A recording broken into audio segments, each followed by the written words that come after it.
بسم اللہ الرحمن الرحیم۔ ہم لوگ اس وقت استانہ لیا کلر سیدہ سے۔ یہ میرا بھائی ایسی مرض میں تھا کہ جو بھی کھاتا پیتا تھا نا اس سے الٹی ہو جاتی، کیا ہو جاتی تھی، یعنی کچھ چیز ہضم نہیں ہوتی تھی۔ اور ظاہر ہے کہ جس وقت انسان کسی بھی مرض میں مبتلا ہوتا ہے تو وہ پھر تنکے کا سہارا تو ڈھونڈتا ہے، لیکن مسلسل ڈاکٹر کے پاس بھی، حکیم کے جسم میں جو دوائی کھاتا وہ کیا الٹی ہو جاتی، پانی پیتا الٹی ہو جاتی، کھانا کھاتا الٹی ہو جاتی۔ اب میں آپ کو یہ بتانا چاہتا ہوں کہ لوگوں جو جہاں دنیا کی سائنس یا دنیا کی دوائیوں کی انتہا ختم ہو جاتی ہے وہاں اللہ کے قرآن کی ابتدا ہو جاتی ہے۔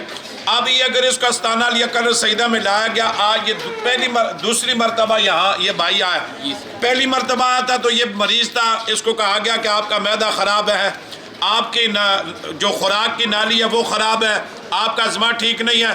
تو دوستان دی وقار 7 دنوں کے اندر اس بندے کو کس چیز نے شفا دی؟ تو آپ کو یہ یقین ہونا چاہیے کہ اللہ کے قرآن میں اتنی شفا ہے۔ آج یہ دوسرے دم پہ آیا، اللہ تعالیٰ نے اسے شفا عطا فرما دی، گھر میں بھی کھانا کھایا، لنگر کھایا۔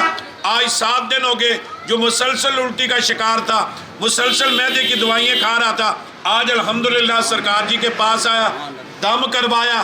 یہ چیز ہوتی ہے، جو لوگ کہتے ہیں کہ ہم نے آپ کا جن بوتل میں بند کر دیا، ہم آپ کے جادو چلا دیا، تویز چلا دیے۔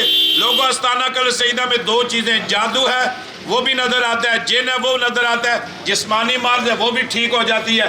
اس کو اللہ کے ولی کی کرامت کہتے ہیں۔ دعا ہے کہ اللہ تعالیٰ ہمیں بھی اللہ والوں کی سمجھ عطا فرمائے اور استانہ لیا کلر سیدہ کا فیضان تا قیامت جاری اور ساری فرمائے۔